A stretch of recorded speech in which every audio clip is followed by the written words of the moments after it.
Hi, everyone from the Council on Developmental Disabilities. I'm Lauren Piercy, the Public Policy Director, and together with our Chief Public Information Officer, Jolene Sharp, and our Leadership Director, Kathleen Smith, we are going to take you through our recent needs assessment process and what we're doing with the results. So first, in case you're not familiar with us, hello, we are the Council on Developmental Disabilities. We, in a nutshell, exist to bring about lasting positive change to the disability service system and ultimately to improve the lives of Tennesseans with developmental disabilities and their families. Here we are in a visual form. We want to emphasize to you all that although we are a state agency, we are very small. We have 10 staff total, and we are outnumbered by our wonderful citizen members from across Tennessee who experience disability and are appointed by the governor. So that means our work is really guided by you. Our citizen members give us input all the time, and we also interact through them with you and directly with you. So our work is truly guided by the voices of Tennesseans with developmental disabilities and their family members, and we do this constantly. Also, once every 5 years, we do a more formal process. We call this the Comprehensive Review and Analysis of Needs. Every council across the country conducts one of these processes, and the results give our nation a snapshot of what people with disabilities need across the country. We and all other councils also use those results to design our own state plans. So at the end of this video, we will ask for your feedback on Tennessee's goals and priorities for the next 5 years, which we call our state plan.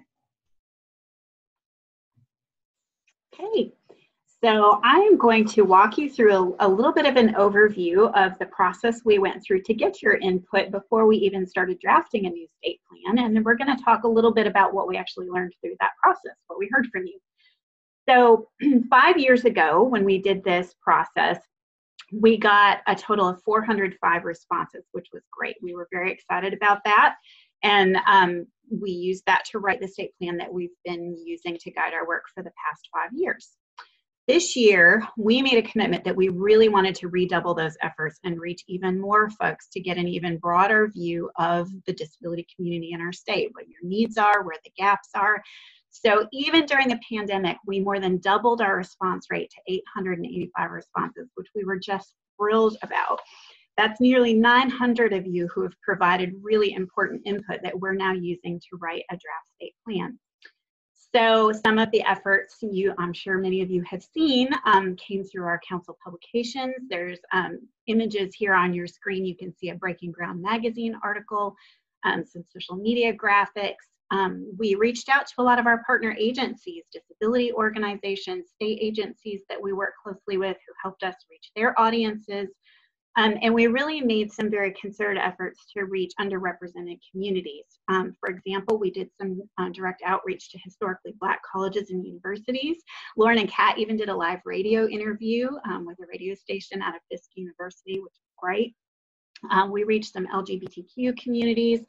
And we worked very closely with Disability Pathfinder, which is our state's disability information referral source. And they really helped us reach Latino communities. They helped us translate the survey into Spanish, and that was the first time that we've ever been able to do that. So we were just thrilled to get a really strong response rate from Latino communities. So that means that our input represents diverse perspectives from all across the state. That's both urban and rural, people with disabilities, family members, professionals, other folks who are connected to disability. You can see we continue to see a very strong female response, and that's been a little bit of an indicator to us that we know we need to do a better job of reaching our male audiences. So we're going to be working on that over the coming years as we expand our outreach even more. This was the first year that we collected data on members of the community who identify as LGBTQ+. And as I mentioned, we had a strong racial mix in our responses, with a particularly strong Latino response because of that Spanish language and our partnership with Pathfinder, which was hugely helpful. So Kat is going to walk you through a little bit of what we actually learned from that public input. What did you tell us? Thank you, Jolene. So what did we learn from this diverse cross-section of Tennessee's disability community? Over the next few minutes, we're going to share some highlights and themes that emerged. We hope this information will be helpful as you review our draft state plan. We want your help in making sure our work is responding to the needs of the disability community. The first result gives a snapshot of how Tennesseans with disabilities feel about their lives.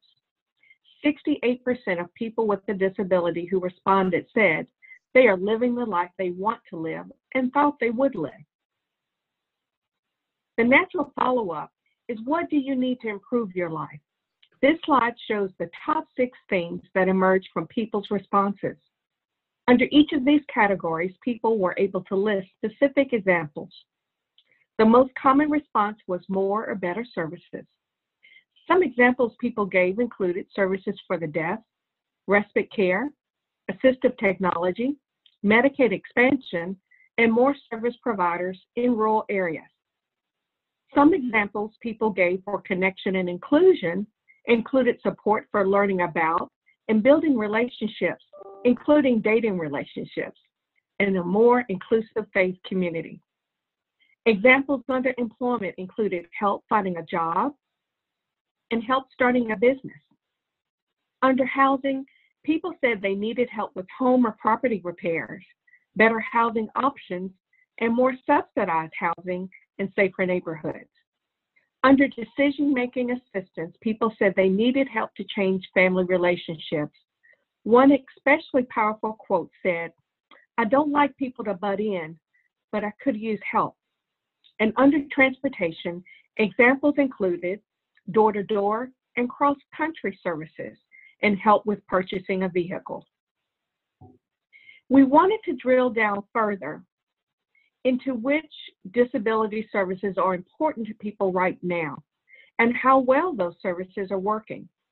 We asked people to choose which out of the list of services were a priority for them. This slide shows the top 5 categories people chose as a priority. They are health and wellness, money and finance, employment, peer support, and art and recreation. In follow-up questions, people consistently said that learning about services was difficult. This tells us that there continues to be a strong need for clear, easy to understand information about disability services. In many categories, people indicated a high level of satisfaction once they connected to the services. We also asked our disability community, what are the barriers to accessing the priority services you need? Lack of services was the #1 barrier people listed. In addition to listing specific services like autism services, dental and vision, hearing services, and transportation, people listed the lack of services in rural areas or the unaffordable cost of services as examples under this barrier. Lack of information was the second most common barrier. A frequently heard refrain is, where do I even start to find services? People described available information as confusing and inconsistent. Eligibility was the third most commonly listed barrier. Examples included having a hard time qualifying for Medicaid or SSI because of income and trouble understanding eligibility for Medicaid waivers. The fourth most common barrier was decision support. Examples included needing help with financial decisions, needing decision-making supports in rural areas, and needing more organizations to recognize supported decision-making for people with disabilities. Which tools best address the areas that are a priority for Tennessee's disability community? This gets down to a very practical level. #1, increasing public awareness of disability issues. Time for two, public information through different communication platforms and providing training on disability issues, trends, and best practices. 3, information on disability policy. 4, training on self-advocacy skills for people with developmental disabilities. 5, developing local groups of self-advocates for peer support. And 6, leadership development training. These themes that emerge here are tied directly to the 3 main goals of our draft state plan. Lauren's going to go over that with us now. Yes, thank you, Kat. So we hope you all found those results as fascinating as we did. And we really want to hear your thoughts. So we're going to provide you with a link to give us your thoughts. But first, we want to just say that we are thrilled that so many of you gave your input on our public input survey. Almost 900 of you, as Jillian said, is double what we had in previous cycles.